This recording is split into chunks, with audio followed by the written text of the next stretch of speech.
Bapak Ibu Saudara yang terkasih dalam Tuhan Yesus. Kita ketemu lagi dan saya ingatkan bahwa saya bukan pendeta, saya bukan orang yang belajar tentang teologi, tapi saya mewakili Bapak Ibu sekalian yang mencoba untuk mengkritisi diri.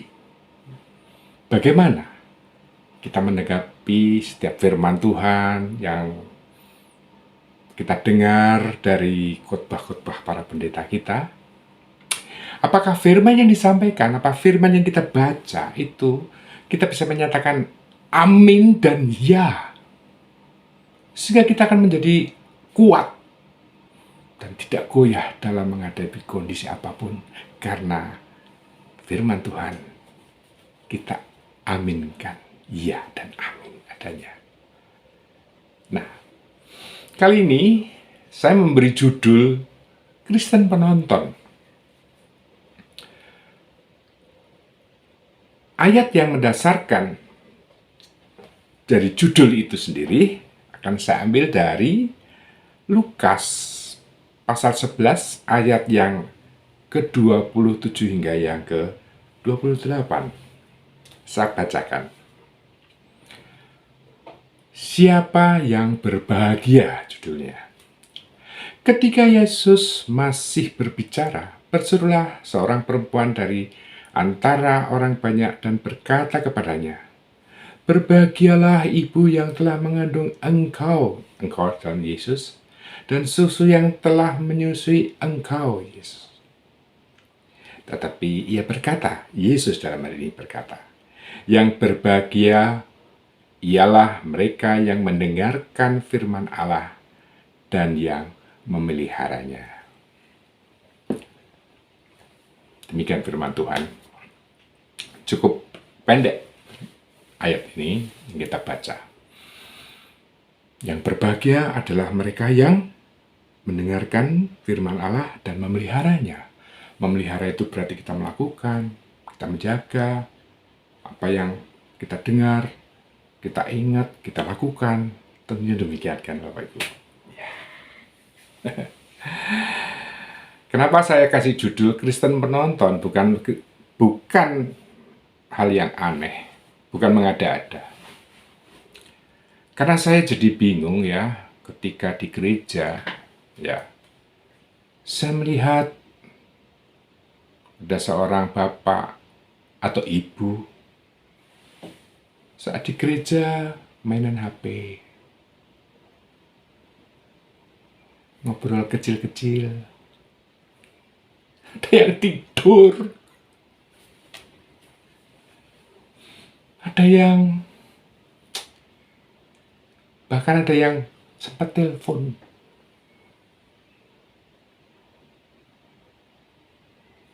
Saya nggak tahu. Pertanyaan saya sederhana, untuk apa mereka ke gereja?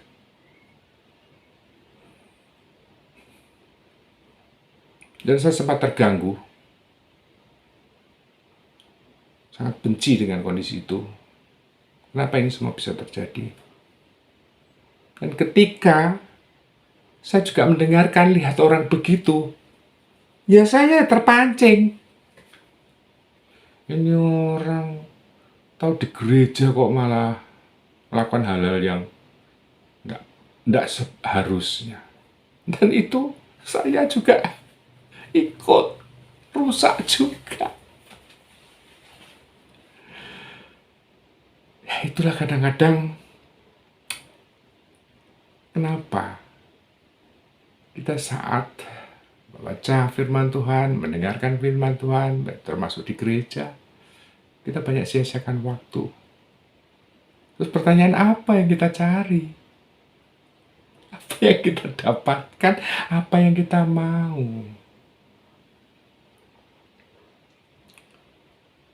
Ada hal yang mengganjal di saya.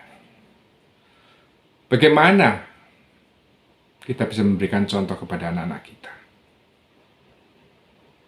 Ketika kita para orang tua di gereja datang terlambat,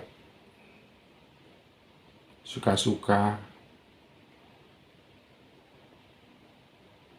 mainan HP, baca-baca, sekalipun tuh baca warta jemaat. Ya termasuk mungkin dalam situasi pandemi ini, ibadah online sambil suka-suka. Ayo semua, kok tuh dengar itu, kita bareng-bareng tuh, baktian tuh, ayo. Cuma dia santai, dan teleponan lebih parah lagi. Ingat loh Bapak Ibu, anak-anak itu berperilaku seperti yang apa kita perbuat. Anak-anak itu mencontoh apa yang kita lakukan. Anak-anak tidak mungkin melakukan apa yang kita ngomongkan atau yang kita nasihatkan. Ingat itu. Jadi kalau kita merasa sudah mendidik anak-anak tentang agama, tapi kita mencontoh seperti itu, kita berperilaku seperti itu, jangan kaget kalau kita menemui anak kita tidak sesuai dengan apa yang kita harapkan sesuai dengan firman Tuhan.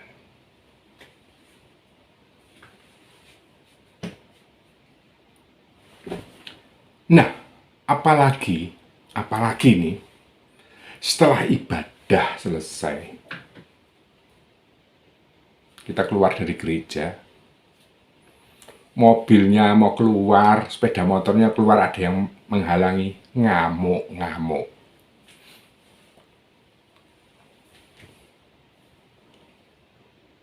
Apa yang kita dapat?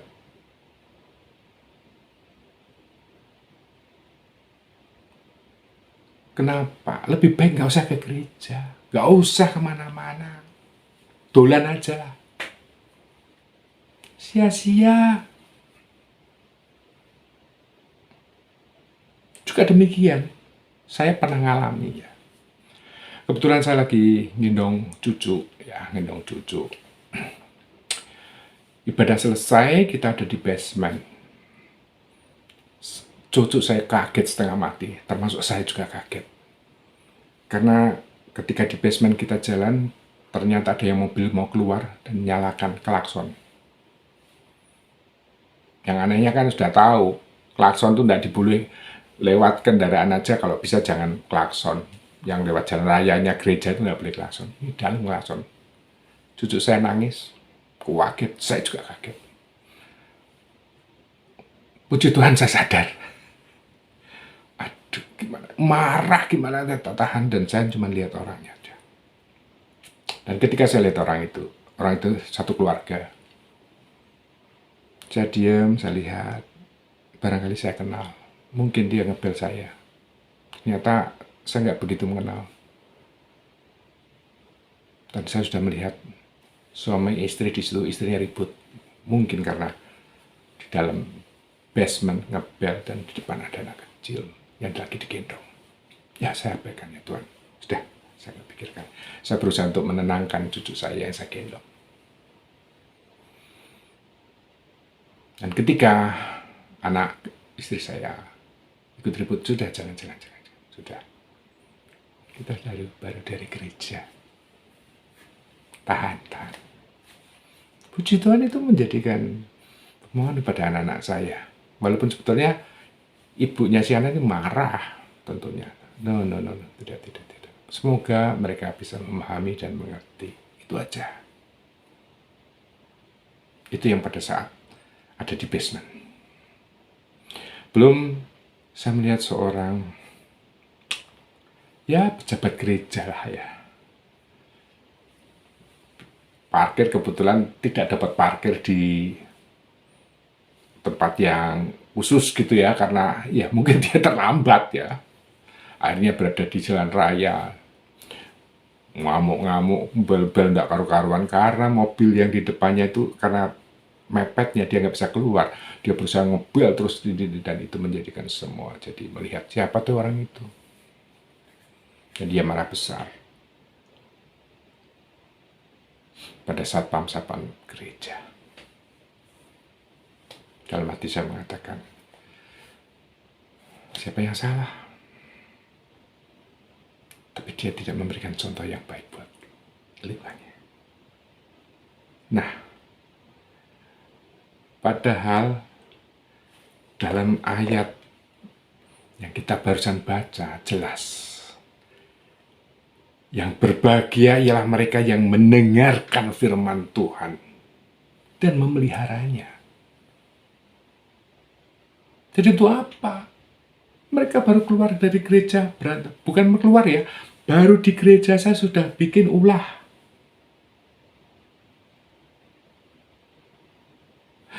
Keluar gereja, bikin ulah. Ulah yang tidak semestinya bisa dicontoh. Makanya saya juga kasih judul Kristen penonton. Kenapa? Dia di gereja ngapain? Nonton pendeta khotbah.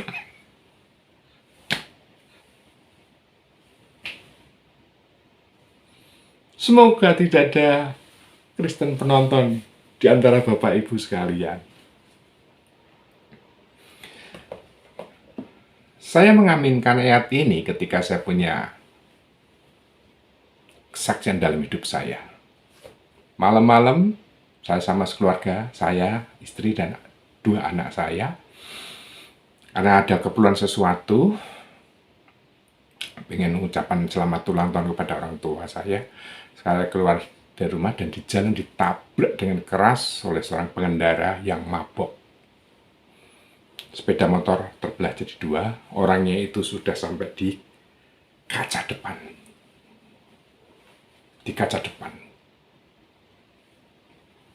Dan saya pikir dia sudah mati. Tapi dia masih mengerang, sehingga saya tolong. Walaupun waktu di situ banyak orang ngerubung dan tahu kalau dia itu mabuk, termasuk ada teman-teman yang di situ bilang, tinggal aja pak, mabuk, gini kok. Ya mungkin mereka tahu dari baunya, minum, ngerangnya dan sebagainya. Tapi saya bilang, Mas, Pak, tolong bantu saya angkat dia di mobil. Saya akan bawa ke rumah sakit. Dan saat itu anak saya yang ada di belakang ngomel-ngomel, masih kecil. Makanya jangan mabuk, ngebut, nabrak, nggak usah teriak-teriak, rasain sendiri. Saya bilang, anak saya sudah percuma ngomong sambil saya jalan, dan untungnya mobil saya masih bisa jalan, tidak ada masalah. Akhirnya saya juga minta beberapa temannya untuk mengikuti saya bawa dia ke rumah sakit. Dan sampai di rumah sakit sama halnya terjadi. Semua bilang, satpamnya, Pak, tinggal saja Pak. Saya bilang, enggak. Saya ingin merasakan apa yang Tuhan perintahkan di dalam firman Tuhan. Yang berbahagia adalah mereka yang mendengarkan, memelihara firman Tuhan. Saya tahu dia salah. Saya posisi sampai waktu ditabrak pun saya berhenti. Tahu lihat oleng sepeda motor yang oleng, dan itulah terjadi. Dan saya pastikan sampai tidak mau dibawa masuk oleh satpam, dia minta keluarganya. Saya bilang, enggak Pak, saya yang jamin. Dan satpam bilang, Pak, kalau mau jamin harus ada uang. Dan saat itu saya tidak punya uang.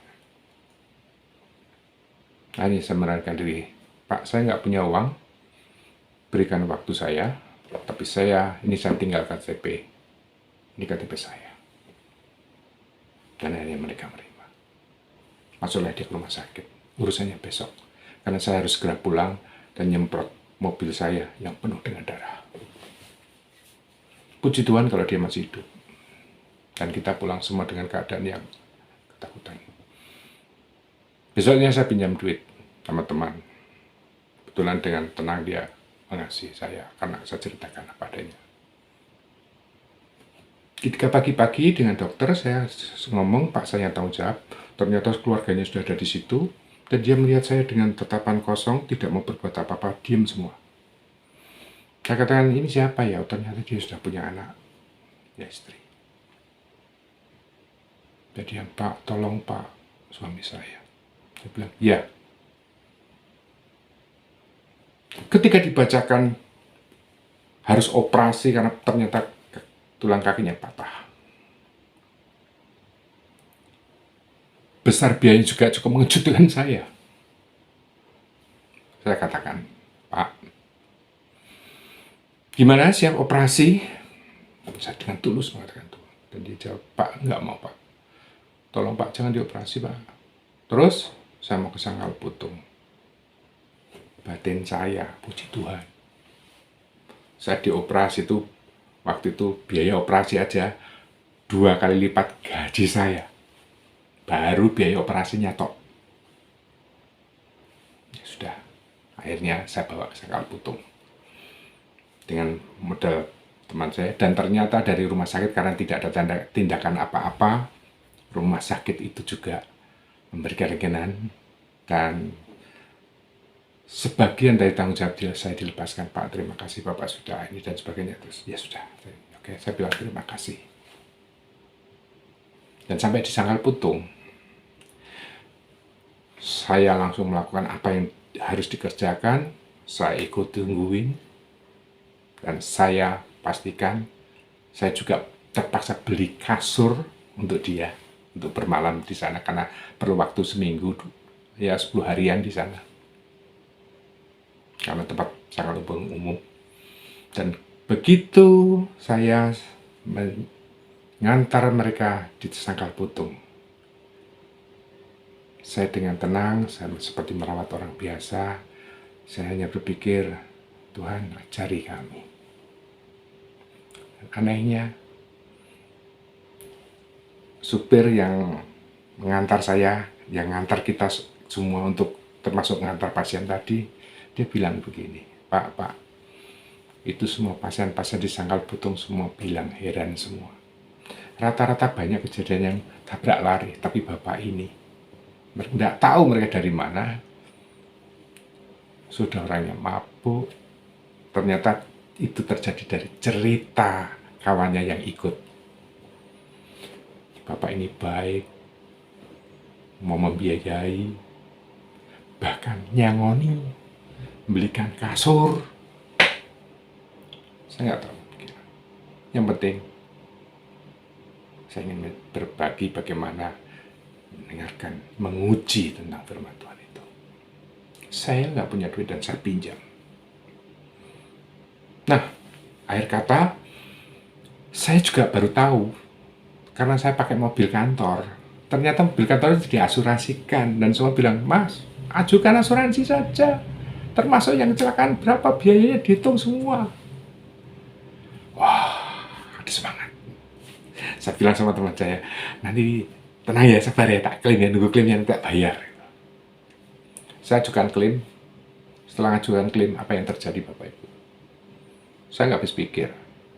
Saya masih ingat, itu sekitar tahun 98. Semua yang saya klaimkan itu ya 1,6 lah, 1,6 juta waktu itu. Karena hanya biaya-biaya itu di semua saya hitung semua, termasuk saya beli kasur, saya hitungkan semua, ya sudah. Boleh dan disetujui, 1,6 kurang lebih. Tapi waktu dikreditkan ke saya dibayar sebanyak 2 kali lipat, alias 3,2. Saya dibayar udah seneng, tapi 3,2, langsung saya protes sama asuransinya. Mas, ini kenapa bayar 2? Saya hanya 1,6. Ternyata begitu dipelajari, dibilang, Pak, ada kemungkinan kantor bacanya lampiran sama nota sendiri-sendiri, padahal lampiran itu adalah rincian dan nota. Ya, oke, tolong dikembalikan ya Pak. Oh iya Pak, saya proses. Nggak lama kemudian, saya ditelepon. Pak, nggak bisa dikembalikan Pak, uangnya Pak. Sudah tertulis itu karena kita ngurus ke pusatnya susah. Terus, lah gimana? Saya nggak mau Mas, yang nggak nerima hak saya. Pak, tolong, dengan memohon-mohon dia. Memohon-mohon pada saya untuk diterima saja, sudah, daripada nanti dikoreksi yang kena banyak orang. Nggak tahu waktu itu kejadian itu. Akhirnya saya nggak habis pikir dan saya bilang begini, Mas, kalau memang ini harus saya nggak mau terima semuanya. Saya kasih 500.000. Mas, 500.000, terima. Tanda tangan bahwa Anda menerima dari ini. Oke, fair. Saya tenang, situ tenang.